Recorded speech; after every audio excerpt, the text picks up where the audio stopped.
Good morning और जय हिंद दोस्तों। आइए आज के करंट अफेयर के साथ हम हाजिर हैं। कुछ प्रॉब्लम की वजह से वीडियो नहीं बन पा रही थी, लेकिन अब कंटिन्यू वीडियो बनेगा। तो आज के पहले क्वेश्चन की तो और अगर हम बढ़े तो आज का पहला क्वेश्चन है two finger test ban. Two finger test क्या हो गया? बैन हो गया। ये क्या है? टू फिंगर टेस्ट क्या है? इतना क्यों चर्चा का विषय है? इसी को कहा जाता है, एक नाम और है वर्जिनिटी टेस्ट भी कहा जाता है। पहले सुनिएगा क्या है ये। इसमें क्या होता है, जो रेप पीड़ित महिला होती है, जो रेप पीड़िता होती है, उसके प्राइवेट पार्ट में जो डॉक्टर होते हैं दो उंगली प्रवेश करते हैं, दो उंगली प्रवेश करते हैं और ये चेक करते हैं कि क्या ये महिला राजी थी या नहीं थी, क्या वह पहले से सेक्सुअल रिलेशन बना चुकी थी कि नहीं बना चुकी थी। ये चेक करने के लिए जो गलत है, क्या गलत है, किसके लिए गलत है, तो याद रखिएगा ये है आपके अनुच्छेद 21 का क्या करता है, उल्लंघन करता है। राइट टू प्राइवेसी का क्या करता है, राइट टू जो प्राइवेसी है इस चीज़ के क्या करता है, खिलाफ है। महिला को इस सब अपने मन से कराने का अधिकार है, कोई उसके साथ करे ये गलत है। इसीलिए इस पे अभी हाल ही में एक झारखंड हाई कोर्ट की बात करें अगर हम, झारखंड हाई कोर्ट ने क्या कहा है, एक मामला था, उस मामले में क्या था, स्टेट सरकार, state government versus Shailendra Kumar. ये एक मैटर वहाँ पे जब पहुँचा तो शैलेंद्र कुमार को जो थे भैया, ये बेचारे इंसान को बेइज्जत बरी कर दिया ये हाई कोर्ट ने। लेकिन जब ये पहुँचा किसके संज्ञान में, ये पहुँचा अपने, याद रखिएगा, सुप्रीम कोर्ट के संज्ञान में पहुँचा। तो दो जज थे जिनका नाम याद रखिएगा डी वाई चंद्रचूड़ और याद रखिएगा हिमा कोहली। ये दोनों लोग मिल करके आपके क्या किए, इस टू फिंगर टेस्ट को कह दिया क्या, ये फिंगर टेस्ट की वजह से ये छूट गया था बंदा, ये छूट गया था। कहा कि फिंगर टेस्ट की वजह से, कि फिंगर टेस्ट में ये जो औरत थी वो क्या थी, नॉर्मल सेक्सुअल रिलेशन में थी, लेकिन शैलेंद्र कुमार इसकी वजह से छूट गए। लेकिन उन्होंने कहा कि किसी भी लड़की को अगर रेप पीड़ता है, उसको फिंगर टेस्ट की वजह से उसको पता चले कि ये रेप पीड़ता है या ये रेप इसके साथ हुआ है कि नहीं हुआ, ये गलत है, ये गलत है, ऐसा नहीं होना चाहिए। तो ये डी.वाई. चंद्रचूड़ और हिमा कोहली ने क्या कर दिया, इस चीज़ को बैन कर दिया। और जब ये बैन कर दिया तो ये नियम में नहीं रहा, तो शैलेंद्र कुमार को दोबारा जेल जाना पड़ा। बात पॉइंट समझ में आ गया? ये पॉइंट आपको याद रखना। किसने किया है, तो सुप्रीम कोर्ट ने टू फिंगर टेस्ट को क्या कर दिया, बैन कर दिया। और बात करें कहाँ कहाँ ये बैन है, तो याद रखिएगा ये बैन कहाँ पे है, तो पाकिस्तान में बैन है, अमेरिका में बैन है, ऑस्ट्रेलिया में बैन है, और अफगानिस्तान में भी क्या है, ये ऐसे बहुत सारे देशों में टू फिंगर टेस्ट क्या है, बैन है, ये आप नहीं करवा सकते। बात समझ में आया? इससे हम किसी भी महिला, उसके साथ रेप हुआ है कि नहीं हुआ है, इससे पता नहीं लगाया जा सकता, क्योंकि जो उसमें एक परत होती है, योनि के मार्ग में एक परत होती है, वो परत भारी काम वजन उठाने से, ज़्यादा चलने से, साइकिल चलाने से टूट जाती है। बात समझ में आया? ये पॉइंट आपको याद रखना है। आइए आज के हम दूसरे क्वेश्चन की ओर बढ़ते हैं। आज का दूसरा क्वेश्चन है, अभी आपने देखा होगा राष्ट्रीय एकता दिवस हमने मनाया। राष्ट्रीय एकता दिवस कब मनाया जाता है, याद रखिएगा, तो राष्ट्रीय एकता दिवस मनाया जाता है ये 31 अक्टूबर को। 31 अक्टूबर को सरदार वल्लभ भाई पटेल के हैप्पी, सरदार वल्लभ भाई पटेल, सरदार वल्लभ भाई पटेल के हैप्पी बर्थडे, वल्लभ भाई पटेल के याद रखिएगा। और सरदार वल्लभ भाई पटेल को क्या क्या कहा जाता है, आयरन मैन ऑफ इंडिया कहा जाता है, आयरन मैन ऑफ इंडिया कहा जाता है, ये पॉइंट आपको याद रखना है। और क्या कहा जाता है, भारत का बिस्मार्क भी कहा जाता है, भारत का बिस्मार्क भी कहा जाता है। और क्या कहा जाता है, भारत का मैजनी कहा जाता है, भारत का मैजनी भी कहा जाता है, ये पॉइंट आपको याद रखना है। 31 अक्टूबर को मनाया जाता है। फर्स्ट बार कब मनाया गया था, जब पहली बार पीएम बने थे मोदी जी, बात समझ में आए, 2014 में। अभी इन्हीं के सरदार वल्लभ भाई पटेल की एक मूर्ति बनी है जो विश्व की सबसे ऊंची प्रतिमा है, statue of unity. Statue of unity विश्व की सबसे ऊंची, विश्व की सबसे ऊंची प्रतिमा, विश्व की सबसे ऊंची प्रतिमा है, याद रखिएगा। ये विश्व में कितना मीटर ऊंचा है भैया, तो याद रखिएगा 182 मीटर की क्या है, ऊंचा है। कहाँ पे बना है, गुजरात के केवड़िया जिले में, गुजरात के केवड़िया जिला में बना है। कौन से नदी किनारे, नर्मदा नदी किनारे। बनौले के रहा तो याद रखिएगा रामवी सुतार बनाए थे, रामवी सुतार बनाए थे, ये इनकी प्रतिमा। इंपॉर्टेंट पॉइंट आपके लिए याद रखिएगा। गुजरात की बात करें, अभी हाल ही में गुजरात के, आपको गुजरात का नाम आते ही एक पॉइंट आपको याद होना चाहिए, गुजरात के मोरबी शहर में, कहाँ पे, गुजरात का एक शहर है मोरबी शहर। इस मोरबी शहर में एक पुल था, बात समझ में आया। वो पुल था, क्या हुआ, पुल जो था वो टूट गया, गिर गया, और उसमें से 134 से अधिक लोगों की क्या हो गई, मृत्यु हो गई। बात समझ में आया। 134 किस नदी पर ये पुल था, तो याद रखिएगा मच्छू नदी पर ये पुल था। और इस पुल के टूटने की वजह से 134+ लोगों की क्या हो जाती है, मृत्यु हो जाती है। इसका इस जो पुल का देखरेख अभी हाल ही में मरम्मत हुआ था, कौन सी कंपनी कराई थी, ओरेबा कंपनी कराई थी, ये पूछा जा सकता है। बात समझ में आया। ये रहा आज का हमारा दूसरा क्वेश्चन। आइए आज के हम तीसरे क्वेश्चन की ओर बढ़ते हैं। तीसरा क्वेश्चन अगर आपसे बात किया जाए तो अभी हाल ही में याद रखिएगा फीफा अंडर-17, फीफा अंडर-17 महिला विश्व कप का खिताब किसने जीता। फीफा अंडर-17 महिला विश्व कप का खिताब किसने जीता, तो याद रखिएगा स्पेन ने जीता है। किसको हरा करके जीता है, कोलंबिया को हरा करके फीफा अंडर-17 महिला विश्व कप जीत गया। याद रखिएगा इनको हरा के। ये 2 बार विजेता बन चुका है। कितनी बार, 2 बार विजेता बन चुका है। कहाँ पे हो रहा था भैया, कहाँ पे ये मैच हो रहा था, पूछ ले, भारत में हो रहा था। कितनी टीम भाग ली थी, तो 16 टीम इसमें क्या की थी, भाग ली थी। ये बातें आपको क्या करना है, याद रखना है। फीफा की बात कर लेते हैं, फीफा की बात कर लेते हैं। Federation international the football association, federation international the football association, ये पूरा नाम है। कितने सदस्य देश हैं, 211। स्थापना कहाँ हुई थी, तो स्थापना हुई थी फ्रांस, पेरिस में। और कब हुई थी, 1904 में। इसका हेडक्वार्टर पूछे कहाँ पे है, तो ज्यूरिख स्विट्जरलैंड में है। ज्यूरिख स्विट्जरलैंड में इसका क्या है, हेडक्वार्टर है। इसके वर्तमान में अध्यक्ष पूछ ले, गियानी इन्फेंटिनो है। कौन है भैया, गियानी इन्फेंटिनो वर्तमान में इसके क्या है, अध्यक्ष हैं। अभी हाल ही में आपको ये भी पता होना चाहिए कि भारत का जो शिक्षा मंत्रालय है, भारत का जो शिक्षा मंत्रालय है, ये फीफा के साथ क्या किया है, संबंध स्थापित किया है। किसके लिए, आपको पता होगा फीफा ने चलाया था एक अभियान 2018 में, क्या, football for school, football for school, football for school अभी अभियान चलाया गया था 2018 में फीफा के द्वारा। तो अभी हाल ही में शिक्षा मंत्रालय ने इसी फीफा के साथ फुटबॉल फॉर स्कूल के तहत क्या किया है, संबंध स्थापित किया है, जिससे हर स्कूल में फुटबॉल को बढ़ावा मिल सके, बच्चों को फुटबॉल खेलने के लिए प्रेरित किया जाए, जिससे भारत में फुटबॉलर बने। तो याद रखिएगा फीफा ने क्या चालू किया था, फुटबॉल फॉर स्कूल, कब किया था, 2018 में। ये पॉइंट आपको क्या करना है, याद रखना है। आइए आज के हम अगले क्वेश्चन की ओर बढ़ते हैं। आज का हमारा चौथा क्वेश्चन क्वेश्चन है ब्राजील के राष्ट्रपति। ब्राजील के राष्ट्रपति कौन बने? ब्राजील के राष्ट्रपति कौन बने हैं ये आपसे पूछ लिया जाए तो आपको पता होना चाहिए। जो ब्राजील के राष्ट्रपति बने हैं, कौन बने हैं? याद रखिएगा, लुइज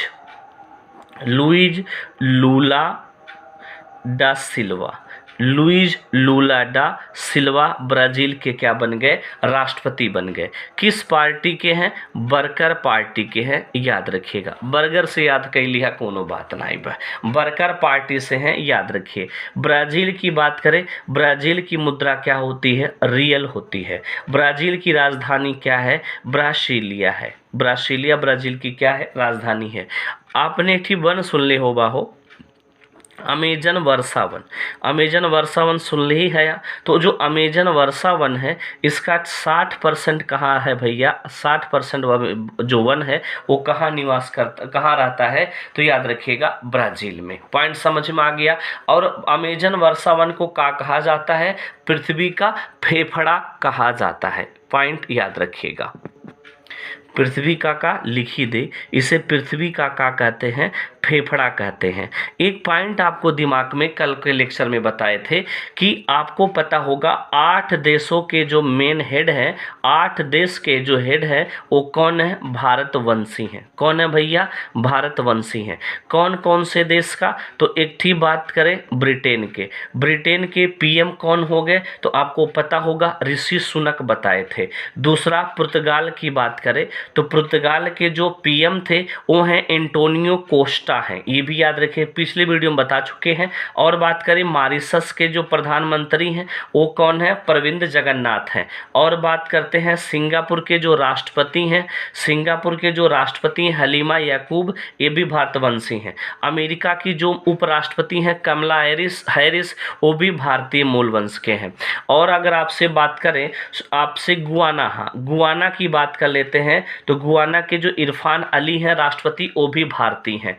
और सूरीनामा, हाँ दिखा, सूरीनामा के जो राष्ट्रपति हैं चंद्रिका प्रसाद संतोखी, वो भी भारतीय हैं। और कोई 1 2 3 4 5 6 7 कोई बचा? हाँ सेशेल्स के जो राष्ट्रपति हैं वो भी, नाम याद रखिएगा, नाम कलावन, वो भी क्या है? भारतीय हैं। तो ये 8 जगहों पर भारत का कब्जा है, याद रखिए, माने कब्जा नहीं, भारत के वंशी हैं। ये पॉइंट आपको क्या करना है? याद रखना है। आइए आज के अगले क्वेश्चन की ओर हम बढ़ते हैं। आज का अगला क्वेश्चन हमारा है, याद रखिएगा,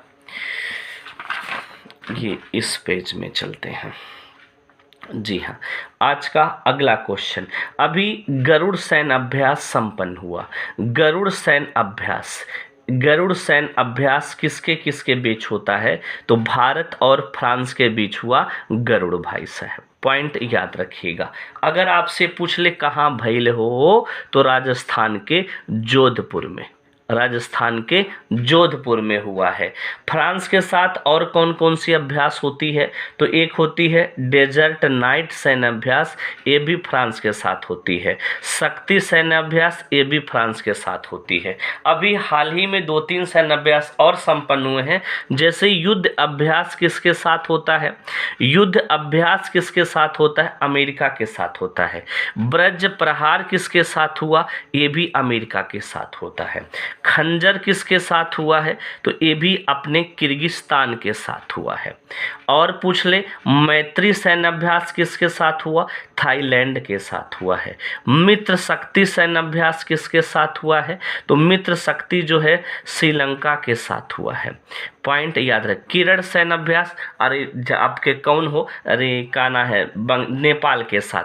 कोकर शक्ति सैन्य अभ्यास के साथ भइले हो, तो ये याद रखिएगा, ब्रिटेन के साथ कोकर शक्ति होती है। ये पॉइंट आपके एग्जाम के लिए इम्पोर्टेंट हो जाता है। बात समझ में आया? आइए आगे अगले क्वेश्चन की ओर बढ़ते हैं। हमारा अगला क्वेश्चन क्या है? याद रखिएगा, अभी हाल ही में भारत में क्या बनल है? 33वां एलिफेंट रिजर्व बना है। एलिफेंट रिजर्व बना है 33वें नंबर का। ओकर का ना है? तराई एलिफेंट रिजर्व। किस नंबर का है? 33वां नंबर का, भारत का। कहाँ बना है पूछ ले? तो कहाँ बना है भैया? तो ई बना है अपने उत्तर प्रदेश में। उत्तर प्रदेश का कौन से नंबर का था? दूसरे नंबर का है एलिफेंट रिजर्व। अगर आपसे पूछ ले एलिफेंट माने होला हाथी, विश्व हाथी दिवस कब मनाते हैं? तो विश्व हाथी दिवस मनाया जाता है 12 अगस्त को। 12 अगस्त को क्या मनाते हैं भैया? विश्व हाथी दिवस मनाते हैं। अरे प्रोजेक्ट हाथियों आयल हल तब तो हाथी संरक्षण कही जात बे। तो प्रोजेक्ट हाथी कब आया था? 1992 में, जब महिला आयोग बनी थी। बात समझ में आया? अगर आपसे एक क्वेश्चन अगर हम पूछ लें तो बताइए, अभी हाल ही में पहली महिला आयोग अध्यक्ष का निधन हो गया, उनका क्या नाम था? कमेंट बॉक्स में बता दीजिएगा। अगर आपसे पूछ ले तो यूपी का एक का है, दूसरा है ई दूसरा है, तो पहला कहाँ बनल है हो? तो पहला कहाँ बनल है? तो ये याद रखिएगा, सहारनपुर में पहला बनल है। सहारनपुर और बिजनौर के बॉर्डर पर पहला बना है, याद रखिएगा, पॉइंट इंपॉर्टेंट हो जाता है। और हाथी की बात आयल है तो हाथी से एक पॉइंट और आपके याद रखिएगा, एक हाथी जो है विश्व का सबसे बड़ा दांत वाला, विश्व का सबसे बड़ा दांत वाला हाथी, इसका क्या हो गया? निधन हो गया। कहाँ पे? कर्नाटक में। उसका नाम पूछ लिया जाए तो भुगेश्वर। क्या नाम है? भुगेश्वर हाथी का क्या हो गया है? निधन हो गया, जो विश्व का सबसे बड़ा क्या था? दांत वाला हाथी था। बात याद रखिएगा। आइए आगे बढ़ते हैं अगले क्वेश्चन की ओर। आइए चलते हैं। तो अभी हाल ही में देखा, घास के मैदान की चर्चा कर लेते हैं। घास के मैदान की चर्चा कर लेते हैं, स्टैटिक जीके में कुछ आगे बढ़ चलते हैं। तो घास के मैदान में बात करें तो आपसे पूछे कैम्बोज घास कहाँ पाई जाती है? तो कैम्बोज घास पाई जाती है दक्षिण अमेरिका में पाई जाती है। दक्षिण अमेरिका में कहाँ पाई जाती है? ब्राज़ील में कैम्बोज घास पाई जाती है। लानोस घास कहाँ पाई जाती है? तो लानोस घास पाई जाती है दक्षिण अमेरिका के वेनेजुएला में पाई जाती है। क्लियर है? स्टैटिक जीके की ओर बढ़ते हैं और बात कर लेते हैं। और प्रेरीज, हाँ देखिए, प्रेरीज घास कहाँ पाई जाती है? उत्तरी अमेरिका में पाई जाती है। उत्तरी अमेरिका में प्रेरीज घास पाई जाती है। डाउन्स कहाँ पाई जाती है? डाउन्स घास पाई जाती है ऑस्ट्रेलिया में। ऑस्ट्रेलिया में कौन सी घास मिलती है? डाउन्स घास मिलती है। कैटरबरी घास, ये पूछा गया क्वेश्चन है। कैटरबरी घास कहाँ पाई जाती है? न्यूजीलैंड में पाई जाती है, याद रखिएगा। और पूछ ले 2-3 घास के नाम बताए दी लगे हाथ हो, और पूछ ले भाई साहब तो याद रखिएगा। हाँ, और पूछ लिया जाए जैसे आपका स्टेपीज घास कहाँ पाई जाती है? स्टेपीज घास कहाँ पाई जाती है? तो ये यूरोप प्लस एशिया के क्षेत्रों में पाई जाती है, याद रखिएगा। समाना घास कहाँ पाई जाती है? तो ये अफ्रीका में पाई जाती है समाना घास। और पंपास कहाँ पाया जाता है? तो ये पाया जाता है अर्जेंटीना और उरुग्वे में। अर्जेंटीना प्लस उरुग्वे में पाई जाती है क्या? पंपास घास पाई जाती है। तो ये रहा घास से संबंधित कुछ बातें। आइए कुछ और स्टैटिक जीके की बात करें तो ऐसी कौन कौन सी सांस्कृतिक विरासत है? सांस्कृतिक विरासत की सूची में शामिल है। अमूर्त सांस्कृतिक विरासत की सूची में क्या है? शामिल है मानवता की अमूर्त संस्कृति विरासत में कौन कौन चीज़ें शामिल है? आइए उनकी चर्चा कर लेते हैं। मानवता की अमूर्त संस्कृति विरासत की सूची कौन कौन है? तो याद रखिएगा 14 ठी शामिल है। कितने लिस्ट में शामिल है? 14 ठी। तो पहला याद रखिएगा कुडियट्टम क्या है? इसे 2008 में शामिल किया गया था। ये क्या है? केरल के जो एक जाति होती है जिसका नाम है चकयार जाति द्वारा ये नृत्य किया जाता है कुडियट्टम। बात क्लियर है? दूसरा बात करें क्या शामिल है? रामलीला शामिल है। ये भी कब शामिल हुआ था? 2008 में। उत्तर प्रदेश में देखत हुआ बहुत धूमधाम से चलाला। वेद पाठ की परंपरा भी शामिल हुई है। और बात करें रम्मन भी शामिल हुई है। रम्मन क्या है, उत्तराखंड के जो गढ़वाल होते हैं जनजाति लोग, उनके द्वारा ये नृत्य किया जाता है। और बात करें मूडियट्टू भी शामिल है। मूडियट्टू क्या है, ये केरल में किया जाता है। इसमें क्या होता है मूडियट्टू में, इसमें कोई एक आदमी देवी काली का रूप धारण करता है और एक दरिया राक्षस का रूप धारण करते हैं और फिर युद्ध कला का नृत्य किया जाता है। और बात कर लेते हैं कलबेलिया नृत्य जो है राजस्थान का। कलबेलिया जो नृत्य है राजस्थान का, ये भी अमूर्त संस्कृत विरासत में शामिल है, याद रखिएगा। छठवां बात कर लें, छऊ भी इसी में शामिल है। छऊ जो 3 राज्यों में होता है, उड़ीसा में, उड़ीसा के बाद झारखंड में भी होता है, झारखंड के बाद वेस्ट बंगाल में, 3 राज्यों में छऊ होता है। 1 2 3 4 5 6 7 हो गए। 8वें नंबर की बात करें तो लद्दाख का, हाँ जी, लद्दाख का बौद्ध पाठ भी शामिल है अमूर्त विरासत सूची में, बौद्ध पाठ भी। और बात करें संकीर्तन, ये कहाँ का है, मणिपुर का है, इसे भी शामिल किया गया है। और बात कर लेते हैं नवरोज जो है, नवरोज ये पारसी का आपका नया दिन मनाते हैं, याद रखिएगा नवरोज ये भी शामिल है। 11वें नंबर पे योग भी शामिल हो गया है। योग 12वें नंबर की बात करें तो याद रखिएगा कोलकाता का दुर्गा पूजा, कोलकाता का दुर्गा पूजा भी इसमें क्या है शामिल है, इम्पोर्टेंट पॉइंट बन जाता है कोलकाता का दुर्गा पूजा। 13वां बात कर लेते हैं तो कुंभ मेला भी क्या किया गया है, शामिल किया गया है। और 14वां बात कर लें पंजाब का ठठेरा नृत्य, पंजाब का ठठेरा धातु द्वारा जो शिल्प होता है, ये सभी 14 के 14 इसमें क्या है शामिल है। ये आपके लिए इम्पोर्टेंट हो जाता है। ये रहा आज का मेरा करंट अफेयर। वीडियो पसंद आए तो लाइक से सब्सक्राइब कीजिएगा। थैंक यू, धन्यवाद।